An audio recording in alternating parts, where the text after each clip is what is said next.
City, I've been browsing, treading water that they drowning. My head on a swivel, yeah. It's only really my surroundings.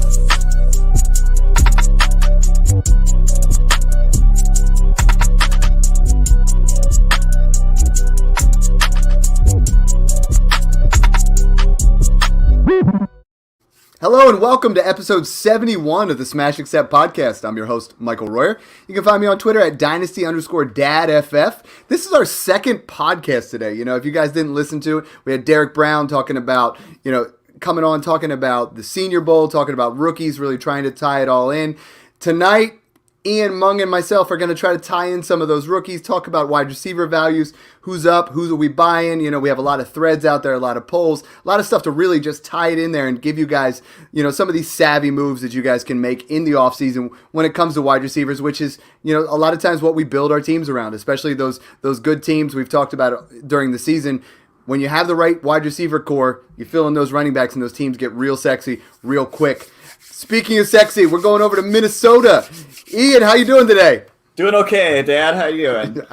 I'm great, of course. You've had a busy day, man. Second podcast today. Second podcast, created Smash Accept Listener League 3. And I'll tell you what, 12 spots, 8 of them are filled already within 4 hours, and that's really awesome. Some of the guys are buying some of those t-shirts and hoodies for that free giveaway. Other people just want to get in there. It's myself, you, and we have Matty Daddy, who's out there. He does a bunch of awesome football and wrestling podcasts, and we have it set up with a wrestler theme. So, your first Smash Accept Listener League, got to be a little excited. Oh, yeah, I'm super pumped. You've added me to a couple of the other chats on Twitter for some of the other listener leagues, and they're so active. It's awesome. I'm so looking forward to it. I'm in a few other leagues, obviously, but nothing seems even half as active as a lot of the other listener leagues do. So I'm really looking forward to especially how active everyone seems to be.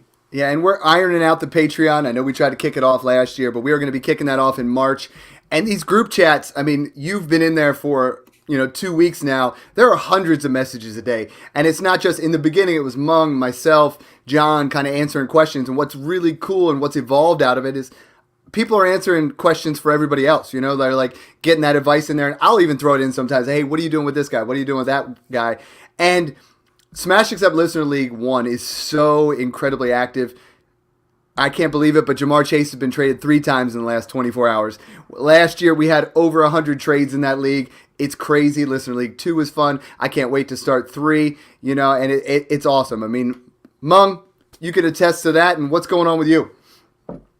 Yeah, hey, what's going on, guys? You can find me on Twitter at FFA_Mung. That's MENG. And I've been updating all my Dynasty rankings. Those are going to come out right after the Super Bowl. And as I've been doing my rankings, man, I'm jealous of you guys because I get that itch, as we all do right now, to jump into another Dynasty startup, but I'm trying to hold off. There's just, it's always interesting, right? Because I try to do my rankings without looking at anyone else's first. And then when I go back, then I see, I filter on the ones where I'm more than 10 or 20 spots off of ADP. And then I decide, maybe I'm too low on this guy, or no, maybe this guy is a sell in the leagues where I have him based on, the difference between my rankings and ADP. And it's so much fun. I'm excited to get those updated rankings out to you guys. And I'm excited for the Super Bowl. We have to be, right? We talked last week about some of our favorite Super Bowl foods, and we got an awesome game. I can't remember a game most of the time because Brady's been in it, but where both quarterbacks I want to win this game, right? Like, you have to be excited for Matthew Stafford finally getting that opportunity. And everybody loves Joe Burrow right now, so it's like we're in this weird situation where I'm going to love watching the game, but I'm not going to be super upset one way or another. It's like there's not that huge underdog where we're rooting for. Both teams are going to be good.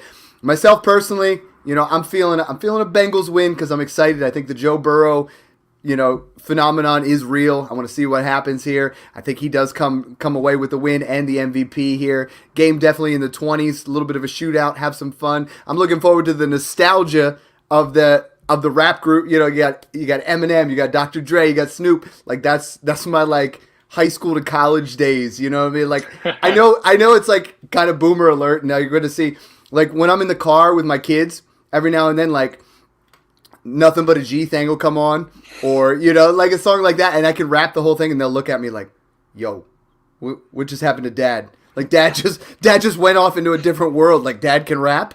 Yeah, I can. I won't be doing it on the podcast, but Ian, what's your prediction here for Super Bowl Sunday? So I was in the same boat as you a week ago, where I was like, whatever happens, I'm going to be happy. These are the two teams I wanted in there. Like this is going to be an awesome Super Bowl. And then the Vikings went and hired Kevin O'Connell as their head coach, even though it's not official. But like now I have a little bias. Now I got to root for the Rams offense. So I am thinking the Rams will win. I think it'll be a close game though. My prediction is a 27-24 victory for the Rams. So I think it'll be really close. Like pretty much every game beyond the 1 or the 2-7 games where these playoffs. So I'm really looking forward to it, and especially the halftime show too, man. Seriously, like it's I'm so pumped. The halftime shows literally have sucked ever since. Like the last good halftime show I can remember is Prince, and that's not even bias. Like, yes, I have that Minnesota bias, but like, dude, Prince, everything's purple for him. But tell me, Prince wasn't the last like amazing. It was good halftime show. That was the last one. That was like, oh. Mung, break the tie here for us. Yeah, I love Joe Burrow. I love the swag. I love that he's a young, ascending talent. But the more that I've broken this down, and I'll have my full write-up on Fantrax over the next couple days. I'll get that posted. But it really comes down to that Rams defensive line, right? They went and traded for Von Miller during the season, and teams are already doubling Aaron Donald at the highest rate of any defensive player. And it's just hard for me to see Joe Burrow having time to make those throws downfield to Chase and Higgins and Boyd, whoever it might be. And I'm actually more and more, I haven't nailed down my final score prediction yet, but I think the Rams win by double digits. I really do.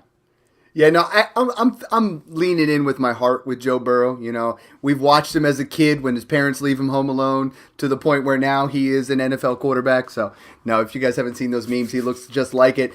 Let's go straight from Super Bowl talk to our wide receiver tiers. I mean, we're going to talk a little bit about how we have things broken down. I mean, we talked about Chase getting traded 3 times and smashing Accept Listener League 1. We're looking at tier 1, and it's a 1A, 1B. Myself, Mung, Ian, and John. We missed you, John. Pour one out for you. But we all broke it down. Ian, you're the only one that has Jefferson as your wide receiver 1. We've talked about it as 1A, 1B. Right now, I mean, I don't want to give things away, but I would love to be. I'm seeing both of them go at that end of the first, early second wraparound in Superflex. And could you imagine starting out with both of these guys? But talk to me about Jefferson and why you have him there, and not just because he's in Minnesota. It really isn't. When I do come with my rankings, I really do try to keep my Vikings bias out of it.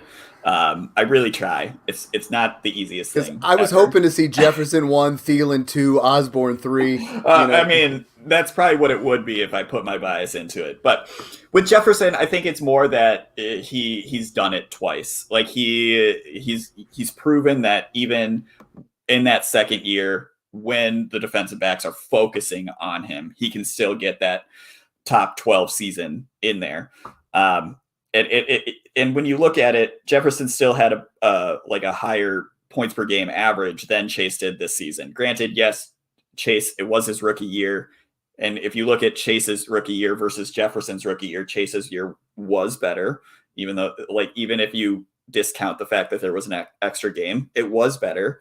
But it's more about, I don't know if he'll do it again next year. I think teams will still be focusing on him a little bit more, especially with them in the Super Bowl. And looking at, Higgins and Boyd and all that kind of stuff. I think that Chase probably does take a little bit of a step back in year 2, whereas Jefferson took that step forward in year 2, even after an amazing year 1. I mean, what Jefferson has done year 1 and year 2 has been bonkers. I mean, I think when you look at the two, for me, Jefferson's got that target share. Jefferson, gets the air yards. Jefferson also has Kirk Cousins, and I think Kirk Cousins we talk about a lot and we don't appreciate enough.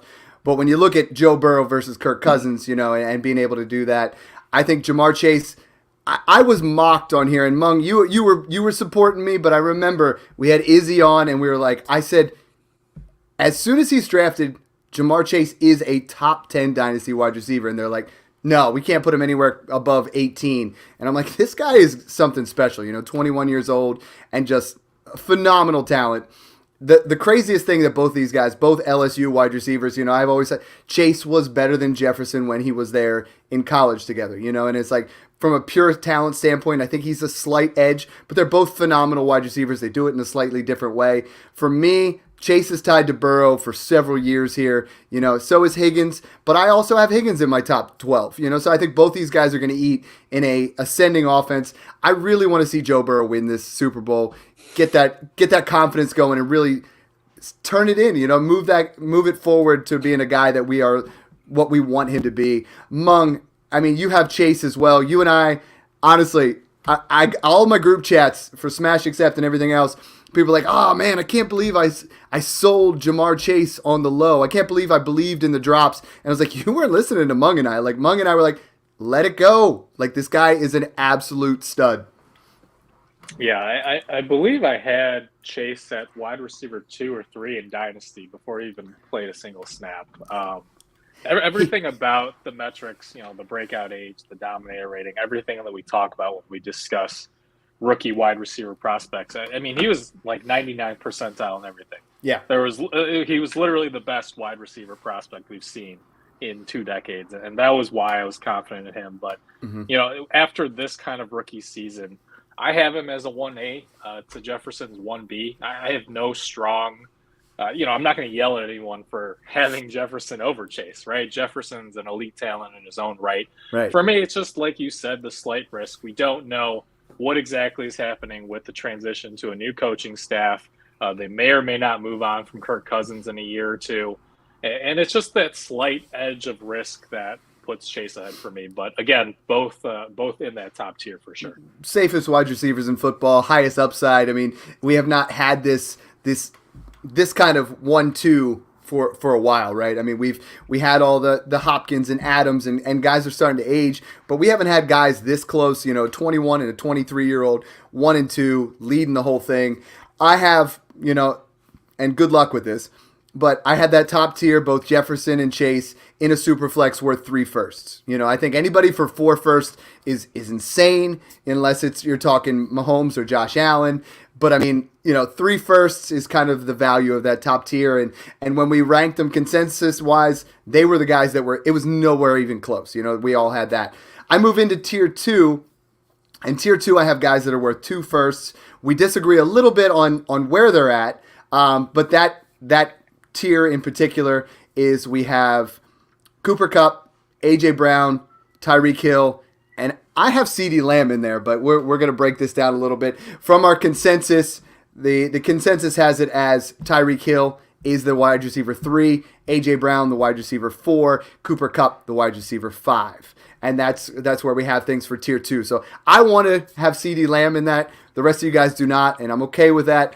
But we're going to talk a little bit about Tyreek Hill, Cooper Kupp, and A.J. Brown.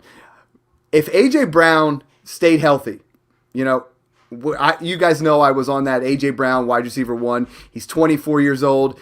The thing with him is Tannehill back? I mean, is it what does that offense look like? I mean, A.J. Brown has flashed and been phenomenal, but then there's always injuries piling up in there. Tyreek Hill, arguably the best wide receiver in football, or the most explosive weapon in football. He is a threat to score at any point, tied to Mahomes. So that 27 years old does not scare me. And the way Cooper Kupp played this past year was absolutely insane. I mean, he's 28 years old, and I go back to this. I wrote an article for Dynasty Happy Hour 2 years ago where I said Cooper Kupp is a top 8 Dynasty wide receiver 2 years ago. Book it. And I was told, it's too hot, can't publish it. You're gonna have to broaden it out a little bit. And now he was the wide receiver 1 this year, and now he's moved himself into that top 5 Dynasty wide receiver area. Mung, out of these 3, I see on there, and you have Waddle up in there, and I have Lamb, and we're going to talk about them in the next.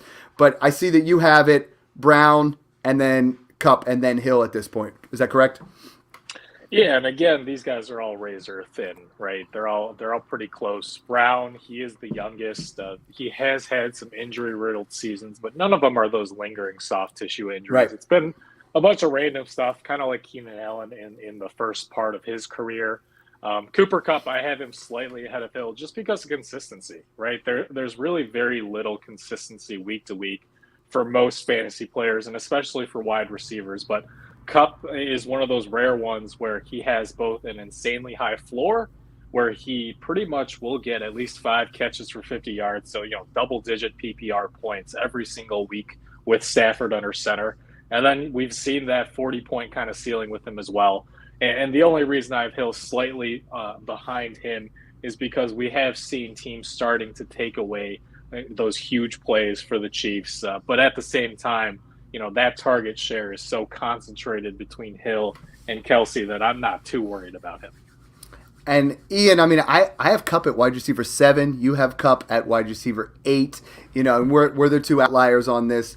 For me, it falls down to the age a little bit. And we're going to talk about this throughout, where it's like, if you're win now, guys like Devontae Adams and Cooper Kupp are absolutely fantastic options. And they are the guys that win you championships. If you're not, and you're in that same tier, it's A.J. Brown. A.J. Brown's the guy who's 24, and there's that big difference in there. Is that the reason why you have Kupp as low as you do? Well, Mung mentioned consistency, and this is Cooper Kupp's first top 12 season in his career. And he's had flashes where he's had flashes. 8 weeks. In the first half of the season, I believe in 2019, he was the wide receiver 1 as well. Yeah, but he's 28, and it's his first year as a top 12 wide receiver. And honestly, if you would have asked me even 5-6 weeks ago, I would have had him lower. I really think that it's not just the age, it's the can he do it again? He's done it once.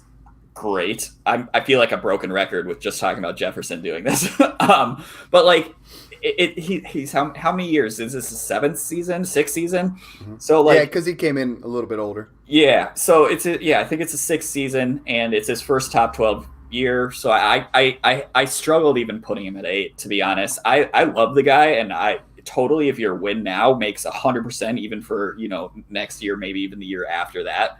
But he just doesn't make sense for me. Even year 2, year 3, maybe next year I can see a win now team really wanting him, but I just can't put him there. So Ian, just FYI, Cooper Kupp was wide receiver 4 in PPR in 2019, and I believe for the whole season. Yeah. Mm-hmm. Oh man. And then in points per game, I believe he was top 5 before he got hurt last year. Yeah, so the talent fairly consistent. I think. Yeah, the talent is there, and it's there for a while. He was one of the cheaper, underappreciated kind of guys there, and now we have him up there in that stratosphere. And I'm seeing people we talked about it. I know you guys have Adams far lower than I do, but guys are selling Cooper Kupp for those 23 firsts, just random 23 firsts, trying to get out ahead of time. And this is just going to be something we're going to echo, obviously, throughout the entire offseason. As those 23 firsts just keep going up in value, and people are just trying to. I saw Dalvin Cook go for a 23 first, Cooper Kupp, and I understand that you're trying to get off. You're trying to get yourself into a rebuild, a retool, move back. Get a little bit on top though. I mean, we're getting some offers here where. You're kind of bleeding off some value. If you look at trade calculators, for the most part, those guys are in the 30s, and those picks are not there yet. So that's something we'll talk about a little bit more here. But I would say that all 3 of those guys are worth 2 firsts. I think you can strongly put them in that 2 first category, and that's. Dad, I will say too, when you're giving up a player of that caliber just for a first, you're making sure that first is going to be later in that first round. Yeah, you're adding to absolutely. So you want to make sure that you get something back. Dalvin Cook, you brought up. I would do, Michael Carter in a first. I think that would be a fair deal. People have been listening to that one because you and I have been saying Michael Carter for a first. I keep talking about Elijah Moore. Let's move on to that. So one guy that listens to the show a lot, I talk to him a lot on he sends DMs and tags me in a lot of things. It's at Nakware. That's NAKWARE. Got Elijah Moore and a 23 first for Dalvin and Madison. I love that. Yeah, he said it was something that they heard on the show. Mirror Man got Elijah Moore a 23 first for Edwards-Helaire and Hawk, and he got a 24 second. So those are some moves where it's like, if you're going to get those first, you're going to get those insulated trades to move some of those guys that are a little bit older. Sometimes, try to see what else you can get on top. And I know there's a lot of guys like Scott H. listens to the show all the time, and he's like, I can't get anything for Dalvin except that 23 first. No one will give me anything on top, and it's like, just be patient. Just be patient. This is not the time to. I talked to Derek Brown about it, and we were talking about now's not the time to try to buy picks. It's so hard to buy picks because people have rookie fever. They're tired of driving their Honda to work every day. They want to look at a Ferrari, but it's not really a Ferrari. It's going to ride. It's not going to be the same way all the time. Let's move on to tier 3. So tier 1, tier 2, we're all pretty consensus here. My guy, I have CeeDee Lamb, 22 years old, as my wide receiver 3. The rest of you guys have him across the board here. Looks like, Mung, you have him at your wide receiver 8. And I see, Ian, you have him at wide receiver 7. I know I'm very bullish on it. Mung, I know you're bullish on Waddle, and we kind of have those two separated a little bit. Talk to me about these two players because they make up part of that third tier is what we have Lamb, Debo, and Waddle. Absolute studs, guys that are going to win you weeks. Waddle's 23, Samuel's 26, CeeDee Lamb's 22. Talk to me a little bit about these guys. Yeah, I think we're still not, as a community, high enough on Jalen Waddle. I've got him as, I believe, wide receiver 4 in Dynasty, ahead of Cooper Kupp and Tyreek Hill. And I think people are just not looking at – I understand that a lot of people didn't watch Dolphins games because there's really no reason to if you're not a Dolphins fan.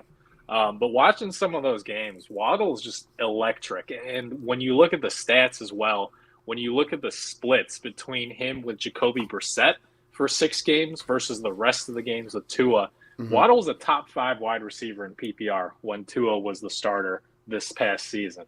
He's a lot closer to Jamar Chase than people want to admit. As far as value, the value isn't there, but the production, in a offense that's far inferior was still not that far off. Yeah, I think I ran a few Twitter polls maybe a month ago, and a lot of people are saying that Chase equals Waddle plus a first. If you can get that deal, I would sell Jamar Chase all day for Waddle and a first. Personally, I would pay to upgrade to Chase, but not much, a second at most. And at the same time, you mentioned CeeDee Lamb and Deebo Samuel. I have those guys slightly below Waddle, mostly because I'm a little nervous about Samuel's history of soft tissue injuries. And at the same time, I'm a little nervous about the 49ers pass catchers overall with Trey Lance taking over, potentially running the ball a lot more than we saw Jimmy Garoppolo. So just fewer pass attempts overall. And then with CeeDee Lamb, I think my slight hesitance to put him a little bit higher is that we just didn't see him become an impact player for Dallas down the stretch. Even after Michael Gallup got hurt, we didn't see Lamb's target share really change a whole lot. I don't know if he had residual effects from when he was out with COVID. We know that, can impact players. So if you think that might have factored in, then Lamb's a clear buy. Again, I've seen some people panicking on Lamb. I would not sell low on him. I just don't think he's quite in that number 2 tier.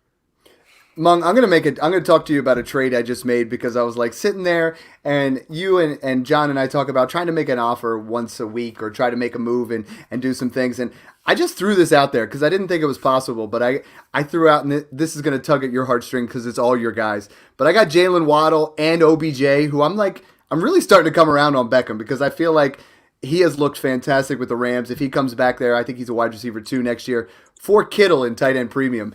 And I was just trying to get a little bit younger. I have several tight ends. What do you think? Yeah, I like it. I have Waddle ranked quite a few spots above Kittle. Yeah, same. And again, it goes back to the fact that as much as I love Kittle as a talent, one, I do think San Francisco has fewer pass attempts overall next year with Lance starting.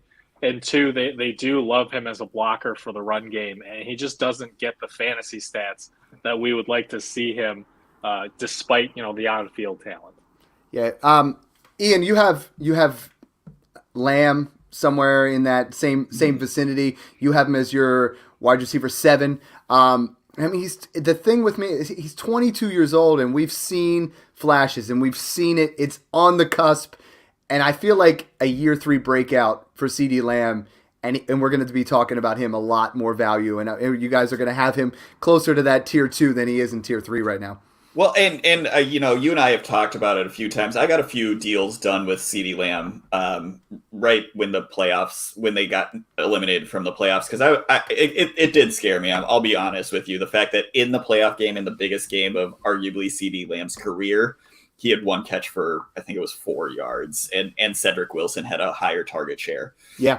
So I a couple trades that I got done. I traded CeeDee Lamb for the 1/7 this year plus a 23 first, which should be about a mid first. Mm-hmm. And then another one I got done was I traded CeeDee Lamb and a couple throw-ins of Adam Trotman and Larry Roundtree for Rashad Bateman and a first and a 23 first. Yeah. So that should be a mid as well. We're going to talk about Bateman is one of your guys, but it goes in that same evaluation that we're talking about where it's an early first or 2 first still in this area here. You know, it's an early first plus. And I feel like that's what all those have been in there. And I like those moves. To me, Mung, I'm on board here with you with the Deebo Samuel. Like, I have 1 share.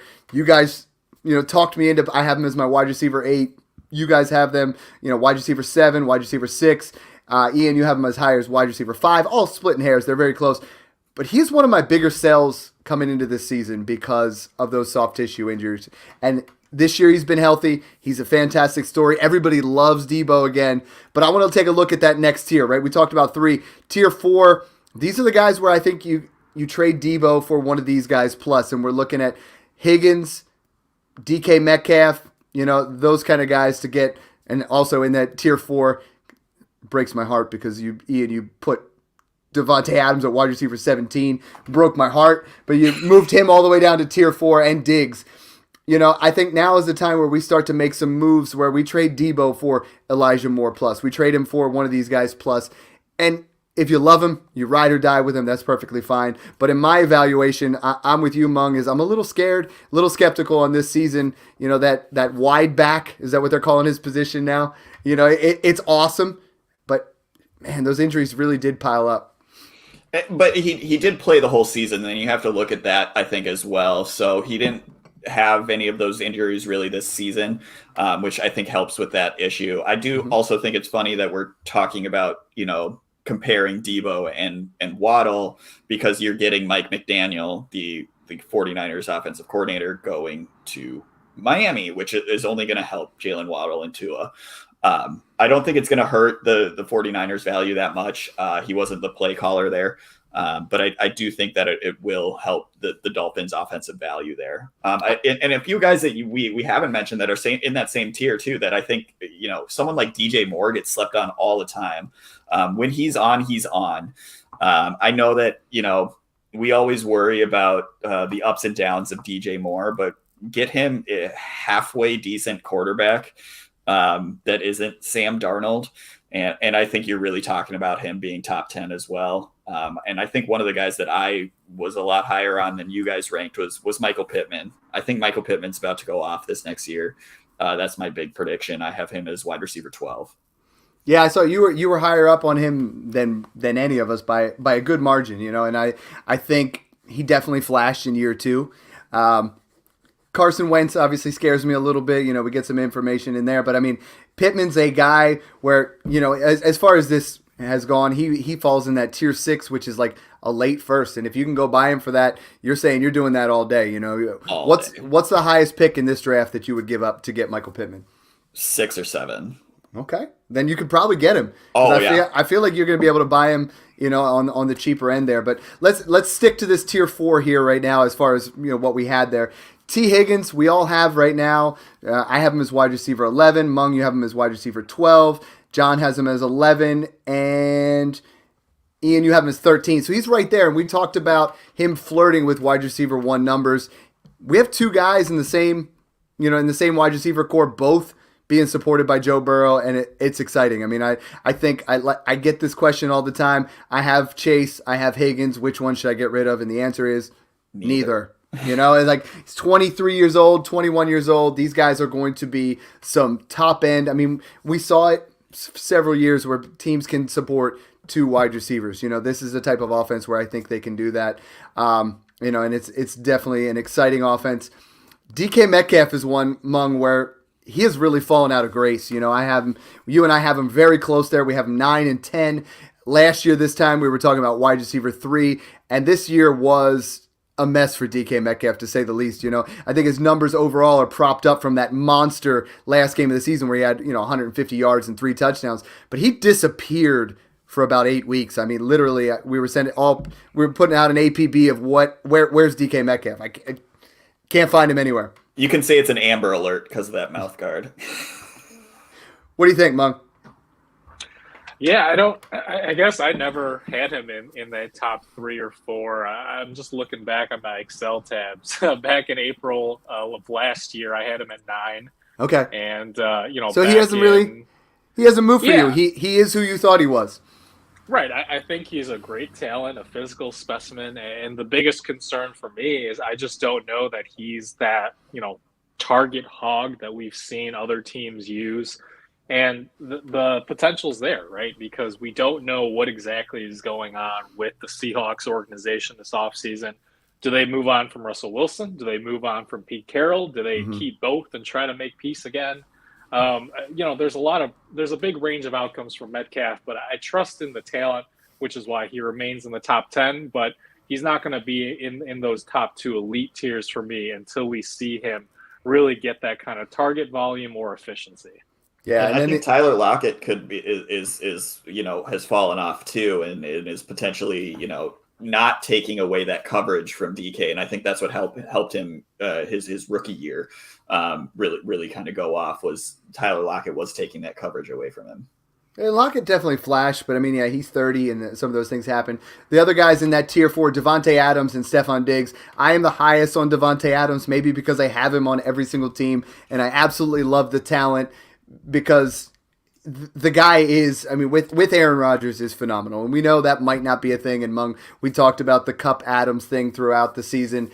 Devontae Adams, there's a lot to see. A lot of people we talked about him last year when he was 28 being the biggest sell. Now it's harder to get proper value. Just like I talked about with Dalvin Cook. If you're trying to sell Devontae Adams now, you're getting pennies on the dollar. You're not getting that kind of value. And he's almost a guy worth just riding into the sunset, right? I mean, we talked about Julio Jones when he was 29 years old. It's just like ride it out because you're not going to get that value. You're not going to get what you think he's worth, and he's worth more on your team. And sell him in the season. Sell him after he goes to a new team. Sell him after he goes to the Broncos with Aaron Rodgers. Sell him after something big happens. But please do not sell Devontae Adams right now, because I'm seeing things like, I saw Calvin Ridley in the 203, and I'm seeing that hurts me, man. That hurts because that's not the proper value for Devontae Adams, Mung. So, Dad, how far does he fall down your rankings if for sure Jordan Love is his quarterback next year? He won't be, because they're gonna. Jordan Love was drafted to be, obviously the heir apparent there, but it's not the games where he played. It's a totally different game. So I'm believing in the fact that Devontae Adams is going to do whatever he can to get out of Green Bay if Aaron Rodgers is not back. I feel he's going to get tagged. He's going to get franchise tagged. Whether he's traded after the tag or not, exactly. He's going to get tagged. Exactly. So, I'm just not selling yet. And the other guy there, who I think also belongs a little bit higher, is Stephon Diggs. Stephon Diggs just turned 28, and I'm seeing him go. He's in that, people are saying 30 was the age cliff. Then 29 was because we wanted to get ahead of it. Now 28 is because we want to get ahead of that. And now I'm hearing some people say even 27 is to get ahead of that curve before people drop off. And I'm like, Stephon Diggs is still putting up elite numbers, and he's still tied to Josh Allen for several years here, where you could argue that is a lot more, consistent than what we might see from Devontae Adams' value going forward here. Yeah, that's why I had Diggs one spot ahead of Adams. And again, there wasn't a huge drop-off in 2021. Diggs was still very good in fantasy. They just missed on a few of those longer passes that we saw them connect on in 2020. But the target volume's there. He's still the clear number 1. If anything, I'd be buying low on Diggs if possible if people think, he's a disappointment for 2022. Absolutely. And I have that tier as tier 4. I have them as a mid-first plus. So in order to get any of those guys, you're giving up a mid-first plus. I saw a poll the other day that had Higgins or the 105. It was an 80-20 for Higgins, and that's what it's like. This class, you're going to have to give up a little bit more in order to get those guys. I want to point out that I have my first rookie coming up here in the next tier for me, and that is Treylon Burks.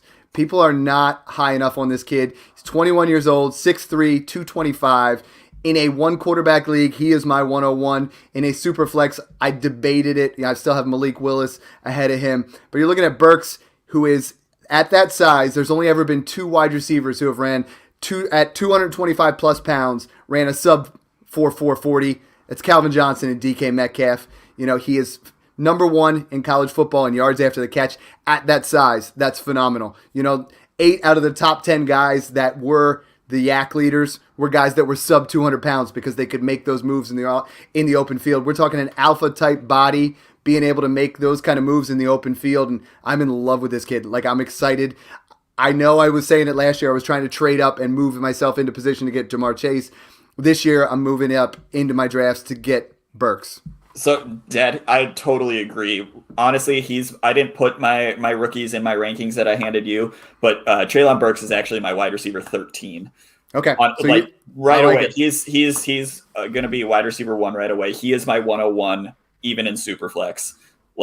Draft him. He's my top guy.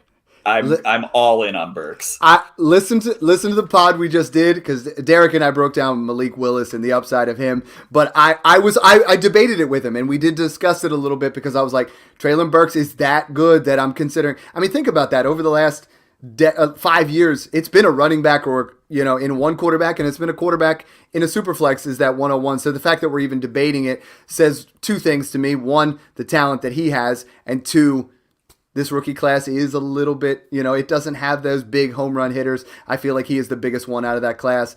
And then John actually put in Garrett Wilson as well, but that's farther down there on the list. Yeah, so. Garrett Wilson's would be on mine too, but he'd be closer to wide receiver 21, 22. Yeah. So we have a phenomenal set of analysts coming on in the next couple of weeks. We have lined up Matt Waldman, Thor Nystrom. Next week we have Jeff Bell and our man Jeremy Pope, who's been on. I don't know his last name, but it's Pope's. He's part of Smash, except he's on all the time. We love what he brings. And we have who's the other? Travis May's coming on. Jordan McNamara. I mean, we have rookie fever so bad. I don't want to just gush about him too much, but this kid's going to be awesome. Moving back into tier 5, what we have across the board in tier 5 is we have Chris Godwin, who I'm a little bit higher on than everyone else. DJ Moore, who, Ian, you're a little bit higher on than everybody else. Terry McLaurin, and Elijah Moore. So out of that group, I can see, if you told me any of those guys would be considered top 10 going into next year, I wouldn't bat an eye, maybe except for the McLaurin. I think McLaurin is in that area where he's 27. He's going to be 28. So I kind of prefer DJ Moore is still, I know he seems like he's been in the league forever, but he's 24. He's had 3 great seasons that just not getting in the end zone, horrible quarterback play. If he gets something there, I think he definitely ascends into that group. Deontay Johnson is right there as well. These are guys that I feel like are just a step down, but these guys are the guys who really could explode this season. I mean, you mentioned Deontay, but I think also in that tier, I guess I missed him on the other guys' rankings, but Devonta Smith has to be probably in that tier, I think, too. But as far as Deontay, buy him all day if you guys have him at this tier. I have him as my wide receiver 6. I don't know if you missed that. Well, no, I'm doing a consensus. That's where my tiers are at. You had him all the way up. We make fun of Big Ben's noodle arm all freaking day, and yet Deontay was still wide receiver 1. Buy Deontay. He's gonna be awesome. He's awesome. I have him 13. Mung has him 14. For me, the way I'm looking at it is, I think Chase Claypool was the guy that was affected most by Ben Roethlisberger. I think Deontay Johnson, his ADOT was in that 8-yard range, which is Ben Roethlisberger's. That's his bread and butter, towards the end of his career, and I think Deontay Johnson is a superb route runner. He's a guy that's going to be a PPR machine, and I can't wait to see who they get there. If it's Mason Rudolph for a little bit, Deontay Johnson is still going to eat. There's a lot of rumors where the guys down at the Senior Bowl, we're talking about Willis to Pittsburgh seems like the best matchup, and I don't think he would start there day one, maybe start out with Mason Rudolph, and that hurts Claypool a lot more than it does Deontay Johnson. Absolutely. Mung, talk to me a little bit about Deontay Johnson, because you and I, I've been big on him, but we don't talk about him a ton on the pod. Yeah, and I was thinking about this as Ian was talking. I'm trying to think of a comp, because I do think that Johnson is a very talented wide receiver. I just think that the target share is a little overstated because Roethlisberger was checking down so much to him. Number 2 in total targets on the year, 4th in target share with close to 29%. I just don't know that we quite see this with whoever Pittsburgh brings in. Plus, there's a slight possibility. There's rumors that they want to stick with Mason Rudolph. I don't believe that personally, no. But I do think the risk is there, and we've seen how disastrous that looks. I would comp him to Jarvis Landry back when Ryan Tannehill was constantly just absolutely targeting him on every single snap. And then we saw him eventually go to Cleveland. Now Johnson's going to stay in Pittsburgh for next year. But I just don't know that the target share is quite there. And that's why I have him in that high-end wide receiver 2 range. I think he's going to be perfectly fine in PPR. I just don't see him as that elite PPR producer. Oh, and he's definitely a volume guy. I mean, he gets open on the regular. He's a guy that I think is a nice wide receiver 2 on your team. I'm not comfortable in Dynasty having him as one of my Dynasty wide receiver 1s, but I feel very nice as him as my 2. A lot of my teams, you guys know how I build. He's my wide receiver 3 on a lot of teams, and I love it. I mean, he looks beautiful in that spot, and it's like I think Ian, to your point, and I do think he's been in that fringe area. I think he's definitely obtainable in that mid-first range, and a guy that could have huge dividends. Godwin is someone who, 2 years ago was wide receiver 2 overall, and then we've had some fantastic stretches there. The injury, I think, is the only thing that kind of knocks him down for some of us. I mean, Mung, you have him down at 18, and I think if that injury's not there, I think we all have him in that 12 to 15 range, and it's going to be interesting to see where he goes. If he goes somewhere and he is that target hog where he gets, like when Jameis was in charge, he gets a 30% target share. I think we could see some really big uptick in Chris Godwin's value for sure. And the guy that I love and that I'm telling everybody in the world to buy, I have Elijah Moore and Devontae Smith a little bit higher than most. And I think both of those guys are, if they get the proper quarterback play, that's the big if. Those guys, their talent. Elijah Moore had a nice stretch there of 5 games where he was over 20 fantasy points every single week and really a difference maker before he got banged up. And Devonta Smith, if we can see a little bit better play out of Jalen Hurts, or if the Eagles move and they move Jalen Hurts with some of those picks that they have, Devonta Smith is a star in the making if he gets the proper amount of looks. Like, as an Eagles fan, I'm watching the game, and he's just criminally underused, in my opinion. And they got 3 first-round picks, the Eagles, and who knows, maybe they'll even draft another wide receiver for the 3rd consecutive year, which could actually help Devonta Smith too. Yeah. Mung, anything to add with Elijah Moore or Devonta Smith here? Yeah, I'm a bit higher on Moore, a bit lower on Smith. I think what we saw Moore do with the Jets, you get that Jets discount on guys like him and Michael Carter, right? Because they have great opportunities, they're talented. But people see the Jets, it's kind of like the Jags from a couple of years ago. And it's like, oh, gross. Like, I don't want those guys. But they're perfectly fine for fantasy. Their team win-loss record shouldn't matter. And I just want to bring up DeAndre Hopkins, too. I don't think we mentioned him. And I've got him in that 3rd, 4th tier as well, because he is getting up there. But we've seen that this Cardinals offense can be pretty efficient. We don't know if Christian Kirk will be back. So I still like Hopkins. I think I have him at wide receiver 14. Yeah, and what I did was we all put in our own individual rankings. Then I added them up and made sure I put them in chronological order. For tier 6 is the interesting one, right? So like tier 1, same kind of age, right? Tier 2, same kind of age. We're talking about similar age brackets. When you get to tier 6, and in this tier we have Hopkins, Mike Evans, Calvin Ridley, and then you got the young guys, Devonta Smith and Michael Pittman. So it's like, this is the hardest part of ranking, and this is why things are very subjective. If I am a win now team, I clearly want guys like Hopkins. I think Mike Evans is going to have a fantastic season. I think if Calvin Ridley comes back, he instantly gets a bump up in those things.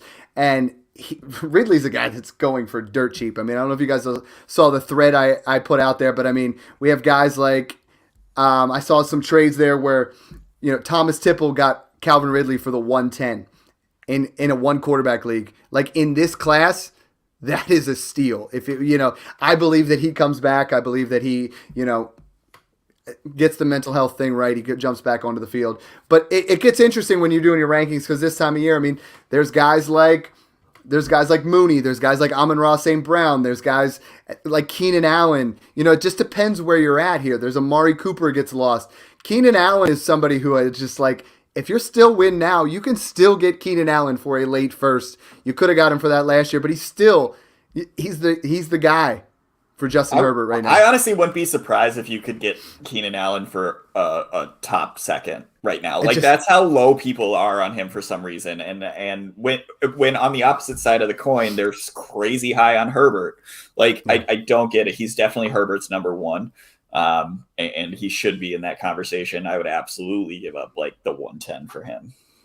Yeah, I mean, I think, and Mung, you're the only guy to have Amari Cooper on here, and I was trying to get him in there, but I mean, Amari Cooper's still 26 years old. It feels like he should be 30, but he is not, and I think a change of scenery would be good for Amari Cooper. I mean, I don't think that he's going anywhere. I think the Cowboys stick with him. Gallup's likely gone as a free agent. And I just don't understand why people are so low on him. I mean, he had some massive games. He missed a little bit of time, but he's that 1A, 1B with CeeDee Lamb next year with Dak Prescott, 2 years removed from the ankle injury. And I think that offense is still going to be pretty high octane. Ian, why don't you talk about, there's two guys here that you did threads on. You have Rashad Bateman as your wide receiver 18 and Amon-Ra as your wide receiver 24.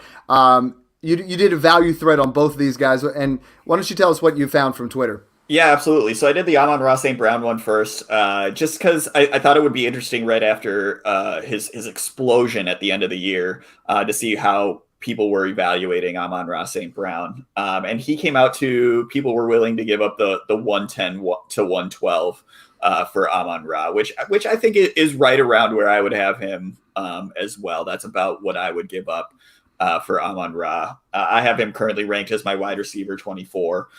So he's right at that bottom of the barrel wide receiver 2. So I wouldn't like him as my wide receiver 2, but I could deal with him as my wide receiver 2. And we're going to talk about it when Jordan comes on, but I mean, you got to talk about profiles and when they get drafted and things like that. I mean, you probably got Amon-Ra late second, early third. If you can flip for a first, that's sometimes good principle because we're going to have, I believe, Detroit possibly takes another guy. What I've been telling everybody is I don't know about that 110 to 112 range, but if you can get any 23 first for Amon-Ra St. Brown, I'm doing it. Absolutely. That's where I'm at with him right now. And what I would say as well is even if they don't get another wide receiver, what they are getting is an upgrade at quarterback. They're going to draft a quarterback here, whether he starts week 1 or not. That's another a story. But we'll see whether they trade for one, whether they go and get Malik Willis, whether they get someone like Sam Howell, I think, who would be a perfect fit in Detroit. I would hate it because Sam Howell's my QB1 in this class. But I really think that they get an upgrade there over Goff, and so that's why I still am there with him as a wide receiver 2, just my least favorite wide receiver 2. And then the other one I did a thread on was Rashad Bateman, and he came out actually very similar. So if you can trade Amon-Ra St. Brown for Rashad Bateman, do it immediately. Because he came that people were willing to give up the 1.9 to the 1.11 for Rashad Bateman. So we are totally undervaluing Rashad Bateman. He didn't have the greatest year. Hollywood Brown really came on the scenes and took some of that spotlight away from Rashad, and same with Mark Andrews. They really went off this season, but I really think Rashad Bateman's going to be the guy going forward. Mung, what do you think about that? Yeah, I'm off of both of those guys. I would sell for any first. In terms of Amon-Ra St. Brown, he reminds me a little bit of Corey Davis last year when A.J. Brown was hurt and just racked up the target share. A lot of Amon-Ra St. Brown's big games towards the end of the year were without T.J. Hawkinson and DeAndre Swift. So I just don't know that he's going to be that number one guy. As Mike said, the Lions could draft another wide receiver as well. So I think he did well with his targets. I just don't know that they're going to be there again. So early second is where I would value him. I think in terms, I think when you're the more and more you play Dynasty, and the more we talk about it, when you get a guy third round draft capital, and you get him in the third round of your rookie draft, and you start getting first round picks, it's almost too enticing to take it, right? Because then you're like, man, the possibility of him continuing to hit is not as good as me getting that next first and keeping that capital. And in no way am I down on the player. I think he's a fantastic player. He looked great during those times. But sometimes, those profiles, if you can move a guy that comes in and does some things. Because in the beginning part of the season, we didn't see much from him. He looked great down the stretch. And only time's going to tell that. But, I mean, I personally try to be a little bit more risk averse with those kind of things and see where you're at. Yeah, I mean, when you look at draft capital and take all that into consideration, fourth round, it's the same reason I'm slightly lower on Darnell Mooney. And I was super high on Tyreek Hill a few years back, right? But you understand that you're betting on outliers and that for the most part, these day 2, day 3 draft picks generally do not become elite dynasty assets. And then in terms of Rashad Bateman, again, I'm just concerned, similar to the 49ers, right? Baltimore, until this year when their defense suffered like 10 major injuries, they were the most run-heavy team for the last 3 seasons, I believe. And you've got Marquise Brown there. You've got Mark Andrews there. I just don't see enough targets to go around for Bateman unless Brown were to miss time. And that's the only reason I'm slightly lower on him. Again, situation can change, but we've seen that with this coaching staff and with Lamar Jackson, they just prefer to really pound the ball. I just keep looking at our rankings and I see Mike Evans in that 20 range, and I'm just like, the guy has had 8 straight 1,000-yard seasons. He's been there. He's almost a lock for 8 to 10 touchdowns, and I just keep buying him. I bought more shares. I'm just like, I just keep buying him on my win now teams because people are trying to take advantage of those kind of things. The Hopkins, I saw Hopkins Mung the other day go for the 204, and I'm like, yes, please, just I will take that. Like, come on, like all day, any day. In this class, you don't just see a number and be like, oh, 204. Well, last year that was this player. This isn't the same class, like this is not the same thing. And it's like, I understand you guys want to move off of veterans, and I get these questions all the time. And I mean, Mung, we're getting tagged on hundreds a week now, which is awesome. But then I'm like, whoa, we'll just pump the brakes. Like, you're going to get more for DeAndre Hopkins in 3 months, in 6 months, when the season rolls around, when all the dust settles, you're going to get more for him. The Cardinals they might draft a wide receiver, but they got Rondale Moore there. They might bring back Christian Kirk, there's so many variables that can happen right now, but these veterans are not going to, Keenan Allen is going nowhere in value, that's just going to be nice and steady, but you can, like you said, might be able to get him for like the 202, 203. And this is a time where you cash in on rookie fever. Mung, you said it's cyclical. It really is. Dynasty is a fairly easy blueprint. If you buy the veterans now, you're getting them at rock bottom prices. If you're buying, who you can probably get for a mid or maybe even a late second right now is Michael Thomas, who his name is dirt. Nobody likes him. Mm-hmm. We don't know what's going to happen with the Saints quarterback situation, or if he's even going to be on the Saints if they decide to move him. But look, the talent is there. His value isn't going to increase considering his age, but he can absolutely be a contributor if you're looking to contend in 2022. Well, and you got to look at, we talk about historical things, but when you talk about third round picks are a 12% hit rate at best. I bought Brandon Cooks for 2/3 the other day. Brandon Cooks just does nothing but go out there and put up 800 to 1,000 yards every season. I bought Robert Woods for 1/3 in a league. Like Robert Woods' value is that depressed, where people just got that rookie fever. They want to get these things, and it's like you can go out there and, a 12% dart throw, if you're lucky. Fourth round, you're looking at more like 4 to 8%, if you're lucky. And it's like you start throwing those things around and being able to buy veterans that have some value, those mid to late seconds, those third rounders. And I don't think this mid to late second is going to give you the same kind of value that it did last year. There's some nice wide receivers we're going to be talking about here, but I think a lot of those are going to get pushed to the first because there's not a ton of running backs, with upper echelon talent. So, there's so many things to talk about wide receivers. There's Juju Smith-Schuster. There's Jerry Jeudy. There's so many guys. I'm glad you brought up Michael Thomas because Michael Thomas really could be a difference maker somewhere. It's completely out of sight, out of mind because it's been a year and a half now, essentially, since we've seen him out there. But we know, he is that talent that can win it for you. Guys, this has been a fun show. I've been talking football all day, and I've loved it. Wonderful day off. Ian, why don't you tell everybody what you're working on for this week and, maybe what you're excited about with the Super Bowl and where they can find you. For sure. You can find me on Twitter at SuperSkullFan. It's also the Optimistic Vikings Fan because, I'm a Vikings fan if I haven't said that yet. And I'm doing a thread every week about usually younger players' value when it comes to this year's draft. My next one is going to be Elijah Moore. We mentioned him today. We're going to see where he's kind of valued at. We mentioned him a little bit higher. It would be interesting to see how much higher people are willing to go. Is it going to be as high as the 1.6? Is it going to be closer to the 1.8? Let's see where Elijah Moore. I'm higher. I'm higher than that. Good, man. I'm sure you could buy him for the 1.5 easily. I might be doing some of that, but I don't have any picks. You guys know that. I'm never having picks. Mung, why don't you tell everybody what you're working on then? Yeah, well, I want to leave you guys with a couple things, too, before I get into that. One, a guy that we didn't talk about who's lower down the list is Kadarius Toney, who I'm bullish on heading into year 2 because he's moving on from a coach who used a quarterback sneak on 3rd and 9. That was such a good play. So I think they're going to find ways to utilize Toney better, and I think that organization overall is going to be a little bit more stable. So I'm buying Toney where I can for cheap. And then number 2, a guy that I would be watching in the Super Bowl for a potential buy low opportunity is Cam Akers. It sounds like Darrell